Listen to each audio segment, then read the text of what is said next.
Welcome to Securely Speaking, your go-to podcast for all things governance, identity, security, and compliance.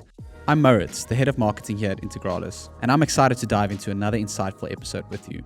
Without further ado, let me hand over to our hosts, Quinton, Hughes, and Almero Steyn, as they guide us through today's discussion. Welcome back to Securely Speaking, everybody. It's good to be back. It's good to have Quinton back this week. He was off a little bit and running around in the Kruger National Park while myself and Moritz was keeping the fort. It's nice to have you back, Quinton. How are you doing? Job well done. Good on you guys. Good to be back. I see we've got an interesting topic of discussion today.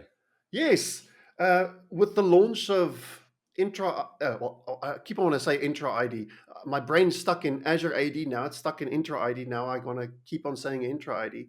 But the launch of Entra Suite over the last week has created a lot of conversation around all the new features in the product, as well as how these can be applied, as well as what's good and what's not so good. So today on Securely Speaking, we thought we'd try to dissect Entra Suite in 20 minutes to see what is the stuff that we really like and what is the stuff we think we can adopt easily in our businesses and with our customers, and what's some of the stuff that we need to look out for and that might need a bit of maturing. So I think that's what we're going to dive in today and try to get some value in 15 to 20 minutes. Yeah, I'm personally excited about it. We live and breathe in a world of IGA where we do most of our business and focus. And unfortunately, IGA platforms are super expensive and they are fairly complex. So off the bat, typical Microsoft using fairly easy to understand, simple business lingo, rebranding a few items, bundling a few items, creating these suites and packages that they usually do. They've opened up the ability for businesses to start looking at their platform as an IGA platform, maybe. And that's one of the questions we're going to answer today. Is it good enough? Are they there yet? Is there lots of new stuff in here, or is it a bunch of rebranded stuff, which they are also very good at doing? I think if you ask me what's my perception first off the bat, is we had a conversation 1 or 2 pods ago where we spoke about the identity fabric and how interlinked and meshed this is becoming. And you can see that in the way that Microsoft is packaging Entra Suite. If you look at private internet access and internet access, you can already see that there are content filtering and application access, kind of think Zscaler and Cloudflare kind of features coming into the Microsoft traditional IDP space. So you have internet content filter and internet access, you've got identity governance and protection, and then you've got verified ID. So these 5 pillars, private access, internet access, identity and access governance, identity protection, the traditional big IDP, and now verified identity. You can see the strong IDP aspects in there, but you can already see this branching out into other areas, trying to probably compete with vendors like Duo and with Ping and Cloudflare. Yeah, and, they are. Some of those vendors. They are definitely. They are definitely starting to step on quite a few people's toes, in my opinion. And I think it's the natural evolution almost of where we are going in terms of the cybersecurity industry today. Every IDP out there, Okta, Ping, and Microsoft in the past have offered really great IDP capabilities, and then slowly but surely evolved into add-ons and starting to play more in the governance space, starting to play in the web content filtering space, the network access protection and those type of areas, right? So it's natural for them to progress into those areas because it fits so nicely into an IDP space. When you talk to customers, the conversation starts at protecting the identity from an authentication perspective. Who can access what and why, and those type of discussions, and then they branch off into more granular IGA capabilities. And if the customers need it, these companies will keep on developing it, and they will. And the industry is moving so quickly. I can understand that customers are confused because you're moving from an old siloed best of breed capability tool set perspective to just about every tool that I buy these days can do a bit of everything. What should I Yep. do? Even CyberArk now starts playing in the identity governance and administration space. So is it a PIM or is it a PIM with IGA or is it an IDP with IGA? I can understand customers are confused. I think, kind of to hook onto the point that you have, I'm trying to sit here and say, who is the ideal customer for Entra Suite? And I can see that there's a lot of customers that can get value from it. Definitely, I think customers that are born in the cloud, cloud native, web app native, even on-premise web app native, um, is going to flourish, I think, in something like Entra Suite with private access. And this is most likely a customer that already has, if you've got uh, uh, Entra protection, Entra ID protection, you need plan 2 for that. So that means you already have Intune as well. So you're probably managing your desktops through Intune. You have content filtering. You've got EDR. This makes a lot of sense. I mean, even for a company like ours, this makes a huge amount of sense. But as soon as you go into a larger company that's got a heterogeneous environment with on-premise systems, you're going to run into, I think, uh, call them traditional core vendors that occupy this space. So you're going to run into a Zscaler that's doing the private access, private internet access for external applications. You're going to run into, I don't know, a different kind of CyberArk endpoint for PIM. solutions that does. Definitely. So I see that you're going to run into some of these silos. So something that Microsoft does really well is to give you a lot of value from a core set of tools. So something that I think is Mm, really strong is the ID protection piece. This is our IDP of choice when we work at customers, small and large, enterprise most customers. definitely, yeah. This is rock solid, and that's what they've been really solid at. I think the addition of something like Entra Verified ID to that even strengthens that further.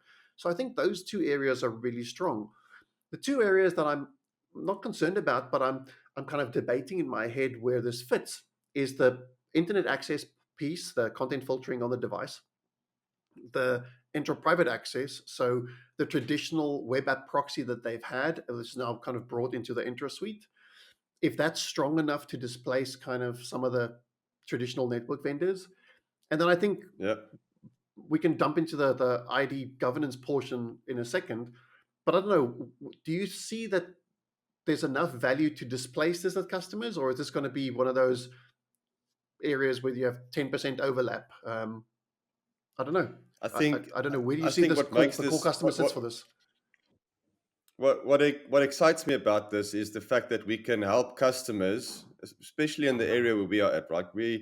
Let's face the reality. We're in South Africa. We have to pay rands for everything. So getting a really good uh, um, internet web content filtering solution in place can become expensive. Getting a really good PIM solution in place can become expensive. So if you're a smaller company, I don't want to mention numbers because I don't want to discount anybody, but if you're a smaller Yeah. company in terms of the amount of money that you can spend on IT, but you also really want really good security and really good standards and protection in place, this is a brilliant solution because it covers all the areas that you need covering in. It makes visible all the areas that you need to be need to manage risk in. So it is a really really good solution. And for large corporates, it is also very good. But is it the best of breed? Is it what they need in those specific areas? Yeah. Maybe not yet, in my opinion. I don't see big companies listed on the stock exchange throwing out uh, um, a CyberArk or a Zscaler or something to replace it with this just yet. This is still early days for Microsoft, so the proof, I guess, is in the pudding. But we know Microsoft, they will just keep developing and keep growing these areas. Yeah. So, in my opinion, this is exciting for me because in our company, we can start offering solutions to customers now who might be able to afford it a bit easier because it's all integrated, it's all in one platform. It's also much easier to support. You'll get a lot of specialist people who understand and know this fairly quickly. So yeah, I think there's value. There's a lot of value in it, and customers in South Africa and the mid market will jump onto this quickly and displace cheaper solutions that they might have in place at the moment, but not the big corporates. Yeah, I think if you get into the weeds of it, just a comment, if you start really comparing features, you could probably get to a place where you say, well, the Microsoft suite in these core areas gives me 50% of what I need compared to what I would get if I put in a niche solution like Zscaler. Yeah. Uh, and if that's good enough, you can save a lot by trying to consolidate your support effort, your maintenance effort, and stuff like that. So I definitely think that there's value there. I think let's take 5 minutes Yeah, and jump into definitely. the Entra ID governance. What's your initial thoughts Yeah, on? that's it. I mean, you've seen the initial demonstrations and we've read up about it a bit. We've played with some of the previous solutions that's in there. Um, where do you think that fits? What's good and what's bad? Well, I mean, we've recapped a few times what is the difference between governance and what's the difference between identity management, and we've spoken about that. But really, what we try and do is we try to bring it all back to a framework. And if we look at the IGA framework, you talk about lifecycle management, access management, business policy and controls, and all these different process areas. If you overlay that framework onto the current Microsoft Entra ID governance solution, you can really see that they are starting to activate different capabilities in all these different process areas. And they are starting to play fairly well and compete fairly well in the different process areas. So if we look at lifecycle management as a process area within the IGA framework, lifecycle workflows in Entra ID governance, suddenly you can provision users to all sorts of different systems, even on-prem. They support Scheme, LDAP, SQL, REST, SOAP, CSV, and building your own custom management agents and connectors through the Azure Provisioning Service. They're doing access request management. They're doing interdirectory synchronization of attributes. So they are really stepping their game up in terms of lifecycle management. So if you look at that, just the first business process area in the IGA framework, I would say Microsoft's right up there. There's Yeah. a question about old legacy on-prem systems and managing the actual accounts and entitlements in those systems, which I suppose will be you'll be able to address as part of your development. But it's not there. I don't think your big corporates with a system in mining, underground system in mining, will use this to provision to that system just yet. It's not 100% there yet. But if you're a SaaS customer with a predominant focus on cloud first approach strategy, and all your applications and HR systems sit in the cloud, it's a brilliant, good to go to market solution. This in your intra suite. I think if I look at the features and the focus that's there, I think we had a kind of call it a coffee machine chat a little bit earlier in the week last week, and we spoke about this. If I had to package what I think that this is focused on, is I can see that there is a really strong focus on the IDP inside Intra, and a lot of the governance features that there are really focused on bringing governance to that IDP. So it is group management and attestation of membership. So it is really focusing on who's got access inside the Microsoft ecosystem, inside Microsoft groups, inside access management in the Microsoft world, which is really great. If you look at some of the features that's in the Entra suite, like for instance, the cloud protection, that's looking at credentials that's outside of Entra. That's great. But there's not this unified umbrella yet that looks at access inside the Entra IDP, legacy applications or on-premise applications, other cloud applications, and then other cloud providers. So I think if a customer is looking for governance across that whole ecosystem and spectrum, then you're kind of gravitating towards an IGA platform that can do reconciliation from all of these systems and bring them together. Whereas again, I think if you're a customer that's got a really strong cloud focus, SaaS applications, those applications tightly integrate into Entra, I think you can get a lot of mileage out of the governance features that's in Entra ID. So I think A again, it lot of comes value back for your to if you buck, look yeah. at the framework, yeah, if you look at the framework and you say, well, what are these features are important to me? And if I look at this governance column, yeah, that's really important to me. But I need to do it across SAP on premise and my legacy application and my financial application.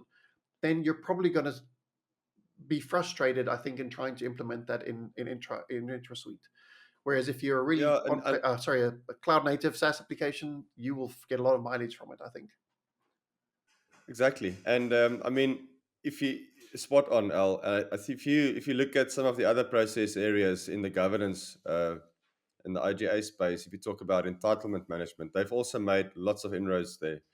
The access request multi-stage approval processes that they have work out of the box. They are easy to configure. Policy-based access control is inside Entra ID Suite. It's easy to control, easy to configure. Um, what I really like about the entitlement management is the external access request management, where you can start inviting other organizations in a B2B business scenario and allow those contractors or service providers or vendors that work with you to request access from your catalog and then take that through an approval process. And once it's approved, your B2B relationship and guest account access is already set up. So that is a really cool feature. In traditional IGA platforms, you would have to integrate those separate areas and provide some other mechanisms. So in terms of that, that is a really good benefit. But overall, in the entitlement process area in the IGA space, they are doing access reviews. They are doing membership reviews of access on SharePoint sites and privileged access and security groups, and you can start managing licenses and all these things. So they are really starting to do a lot of the good stuff in the IGA entitlement space. But again, if you look at traditionally or enterprise grade IGA solutions today, they got a very good focus on the reconciliation of data. You mentioned it earlier. And what is the reconciliation of data? That is showing me what the actual permission and entitlements in your connected or third party application or system is before even I can start managing it. So that is any changes made manually, any accounts created manually, any membership group changes done manually. Those become visible and allows you to then take that through some sort of violation management process. Whereas, and this is my perception at the moment, I might be wrong, but it looks like the Microsoft solution currently focuses a lot on provisioning access, granting group membership, assigning licenses, creating accounts. It's not yet there where you can get a view of all the entitlements and accounts in that connected system from the actual data set. It's not managed through a security group or through a team or something else, right? It's the actual data in that system. So a Linux platform on premise or a SQL server with an SA account, as an example. Those are data that you won't be able to see yet. You can create a security group, assign the group to a database, and then manage that membership through Entra and manage that access review through Entra. But you will never know, as an example, what the SA account access is on that database or any local accounts for that matter. So from that perspective, they are still in the beginning phases, but they are, Microsoft, right? So they will probably step up and grow into this space more and more as we see it. But from a entitlement perspective, really they are doing all the good stuff. They're starting to do all the good stuff. So to take this all kind of put a bow on this one, tie it together, and finish off the conversation. We deploy Intra ID and Intra Suite and Microsoft products for a lot of our customers, and we use that as our IDP of choice. And I think that the tools that we see in this release definitely bring some new tools that we will definitely activate with customers. But we can definitely also see that we'll still have conversations with customers. And that's why we love the framework, because we can have a conversation about what the customer's requirement is and then see which product makes the most sense. So in kind of tying it all together, if we look at Entra ID Suite, what's the one thing that you really like, that you think is new or interesting, that you didn't expect? And what's the one thing that you, as an IGA professional, would love to see, or in any of these process areas or technology areas, would like to see them focus on in the next upcoming release? What I like is the fact that besides the provisioning, I think that's just a given. What I like is the way that they're starting to look at entitlement management in terms of what is difficult today. So a lot of IGA vendors and internal solutions can focus and ring fence everything that's inside the corporation and SaaS that you connect and work with. It's the stuff that you don't know that they are starting to look at, right? B2B relationships, vendors, external parties, how they get access to your environment. So that process is still very manual. I mean, today, who's in HR, you've got a contractor management system, and there's processes around them. But as soon as you invite a vendor or a third-party person onto your network, that process itself is still very manual, which means people are still filling in forms. They are still emailing private information around for you to be able to get access. Whereas Microsoft's taking that out of the equation with the external access controls and access workflows. That works really well. I think that excites me a lot. What I'm happy about is how they package this entire suite. Is customers who don't have a big budget, who don't have the internal IT expertise to be able to focus on PIM and IGA and access and entitlement management and directory synchronization. If they don't have teams that specialize in all these areas, this is a brilliant solution for them to get going, de-risk their environment in a good enough, brilliant solution that will really put them onto a next level in terms of managing internal IP and protecting data, protecting identity. So I like this solution a lot.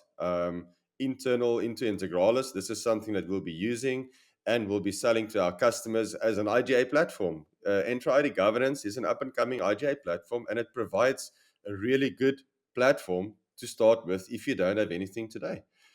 So I'm excited about this. Let's see what Microsoft takes us into the future with. What happens next? 100%. Quinton, thank you very much. I think we'll put some links down in the show notes about Entra Suite, and where you can read more about the press releases and the various components that's inside it. It's a good conversation. I think we'll continue it in the future, but I'll see you on the next one. You have a good week. Yeah. Thanks, everybody. Have a good week. Cheers. If you enjoyed today's podcast, leave a like and subscribe to stay tuned for our upcoming sessions. We'd also love to hear from you, so leave a comment in the comment section, or alternatively, reach out to us on www.integralis.coza/contact us. See you next time.